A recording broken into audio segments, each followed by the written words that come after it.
How to find a true love. 4 secrets to keep in mind as you are pursuing to find the right person to spend your life together with. Now, what I would like to use the example of today is the example of shoes. Now, before you turn off the video, hang in with me till the end. I believe you will not look at your shoes the same way after this video, and it will really give you some insights on how to find your true love. I'm going to also use the scripture to back up my points. I'm going to have 4 of them. The first thing is they have to be opposite of your gender. Now, some of you will be like, duh, but we do have to mention that, because if you want to find true love, you have to do it the biblical way. In Mark chapter 10, verse 7, Jesus talking about love, relationships, romance, he says, for this reason, a man should leave his father and mother and be joined to his wife. So I want you to notice that Jesus makes it very clear by making the standard of how love is found that a man should be joined to a woman. You know, when you think about a shoe, there has to be a right shoe and a left shoe. Now, if you will take shoes that are, both shoes that are right, it's just not gonna fit. It's not gonna be comfortable. And same thing happens with our biology. God created a male body and a female body to fit together. And so there's an order with which God created. This is not God being homophobic. This is not God saying that He's discrediting or dissing on love. It's that God who created love has the only right to define what love is. Not everything that we call love is love.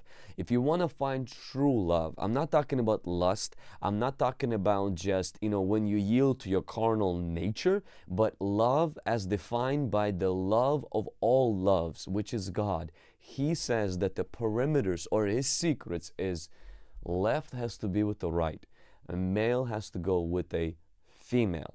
That's the first secret. It's very basic and it's very simple. But if we miss that, we will not find true love. The second one is, as it's with shoes, so is with love. Not only that you have to have left and right, you have to have shoes that match.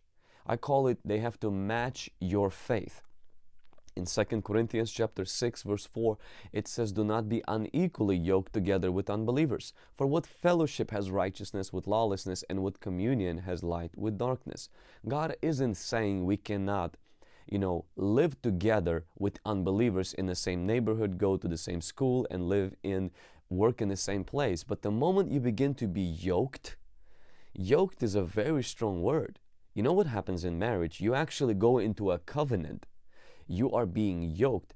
Yoke is a agricultural, or it's an animal term where you would take 2 oxen, you would put a beam, a yoke over their necks so that they go together in the same direction. And then you would do some work with them. And that's really the example of marriage. It's not a prison sentence, but it is a yoking together. And you can't go into agreement in the same direction if you are not yoked. And you can't be yoked if you are unequal. It says don't be unequally. Meaning if you're not equal, so for example, if you take a high heel and you take a normal male shoe, it could be right and left, but they're not matched. They're not the same. And same thing with our faith. Many people ignore this and they're like, well, we have a good chemistry. The question is, do you have same convictions? The question is, do you have the same faith? The question is, are you yoked equally? Is there a similarity in your faith? You can't simply say, well, he's a guy, I'm a girl, or hey, she's a girl and I'm a guy, and we like each other, and we're not going to put our religion above our love. It's so stupid. The reason why is because you won't be able to go in the same direction. Now, at first, it's lovey-dovey, everything is fine until you hit a problem. Until you hit a trouble. You're going to run to God, and He's going to run to His God.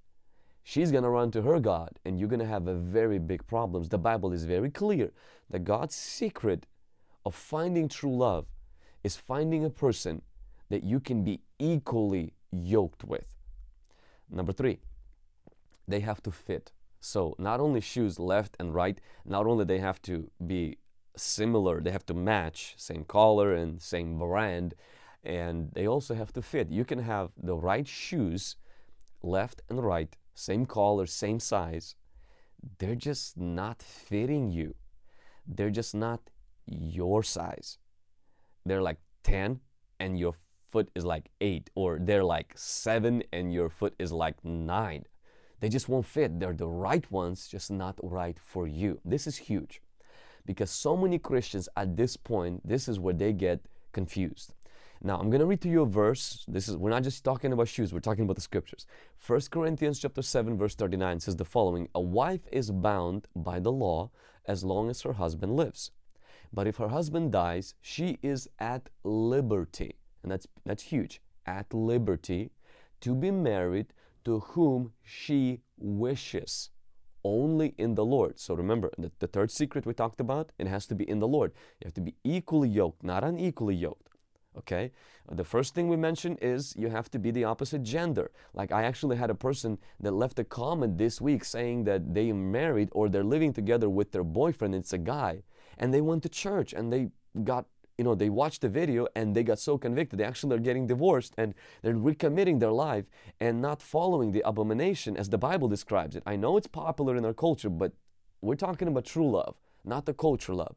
And so when you begin to have opposite gender, that's a good place to start. Then you gotta have the same faith. You gotta match in your faith.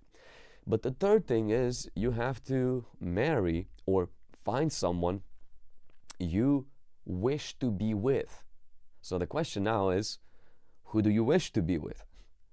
How do you know somebody who fits you? Here's some few questions you should ask to know if this person fits you. Now, when it comes to shoes, when I go to the store, I try the shoes on, right? I just put my foot in into one shoe. I don't, take them for rent. I just try them on and kind of see if it fits. I check the size if it fits. And so there's a few things you need to ask. Number one is, do you like this person? Okay, they're opposite gender. Yeah, they're Christian, but do you like them? Do they like you? That's huge. Do you agree with them doctrinally? Okay, they're believers, but do you agree with them on things like tongues, deliverance, and like some of the major things that do matter? You can't just ignore them. Their friends, are they mature and respectable? Because you can say a lot about a person based on the kind of friends they have. What kind of friends do they have? Close friends. What about your close family and your mentors? What do they think of this person? Because that could determine whether they fit you or not. You can't always rely on the chemistry and the feelings that you have or infatuation, because sometimes that could fade away and then you can end up with the person that actually doesn't fit you at all. And people keep getting divorced over irreconcilable differences. I wonder how much of that could have been avoided if we would have patiently approached this with prayer, involving our family, involving people that we look to for advice and counsel, and the multiple of counsel, their safety.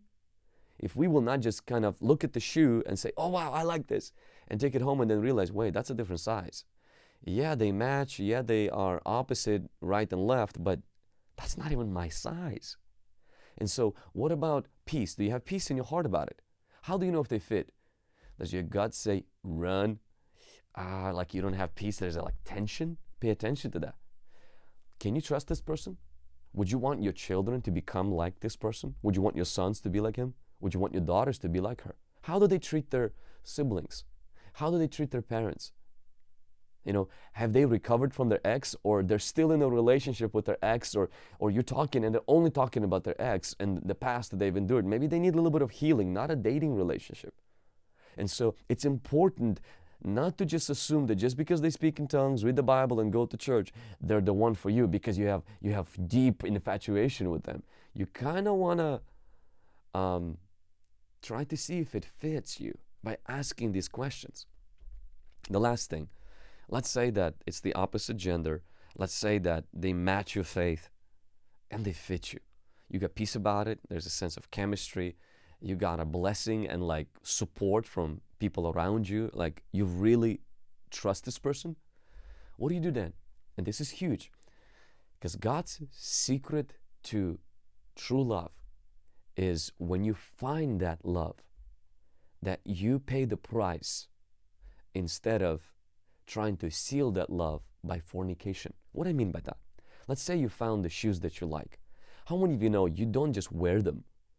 You got to actually go to the cashier. You actually have to go and pay for them, and then you wear them. Same applies to relationships. When you find the true love, you gotta postpone physical relationship like sex until you pay for it. When I say pay for it, I'm not saying when you bring a dowry to the girl of the father or to the family members. I'm talking about when you actually go and you say your vows, you ask God to bless this union, and you keep the purity in the area of sexual relationship until you're husband and wife. Now, I know the culture scorns and makes fun of this, but culture is not your example. Culture has a lot of divorce. Culture has a lot of abuse. Culture is not living under God's blessing. Culture lives under God's curses because they disrespect and they rebel against God's commandments. So if you want to end up like the culture, yeah, follow the culture. But if you want to follow Jesus, then you're going to have to obey His principles. And Jesus makes it very clear in Hebrews chapter 13, verse 4. Marriage is honorable among all, and the bed undefiled. But fornicators, what is fornicator? It's somebody who has sex before marriage. And adulterers, who is an adulterer? It's somebody who has sex outside of marriage. God will judge. So God makes it very clear. I want your marriage bed to be not defiled, holy. I want marriage to be honorable, meaning sex belongs in the marriage bed with your spouse. It does not belong with another person. No threesomes. No, hey, but we agree, we're just going to spice up our marriage life and bring porn into our marriage. No, no, no. Nor does God say you should be getting into a marriage bed until that person is not your girlfriend, your fiance, but your wife. Until that guy, he's not your boyfriend, he's not your fiance, he's your husband.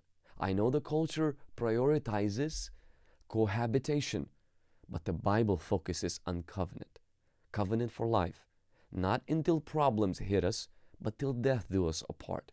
I do believe if we will honor God's principles, God will honor our relationships by giving us deeper love with time. Because if we honor these principles, then once we get married, there are other principles to make marriage be successful. We will be able to honor them as well. But if you keep breaking God's principles in getting into marriage, what assurance do you have that you will honor God's principles in marriage? So I want to invite you this season, February, where churches talk about love, relationships, dating, and all of this stuff. Honor God in your single years. And if you're married, honor God in your marriage. If you're dating, honor God in your courting and in your dating. And you will see God's grace and blessing on your life. And most importantly, you will honor God through that. Thank you for watching this video. Let me know in the comments below, what did you learn? And you know, we put a lot of thought and value into bringing this content. It would mean a lot to me if you would help me by sharing it with other people on WhatsApp and Viber, whatever group that you have. And if you subscribe, this will also mean a lot. And like the video, it will help us to reach more people. Thank you. There's other videos below in this video where you can watch to learn more about relationships. I also have e-courses where you can take free of charge. And I have a book called Single Ready to Mingle. You can also download that book free of charge on my website or purchase the physical copy on Amazon. God bless you. Until next time.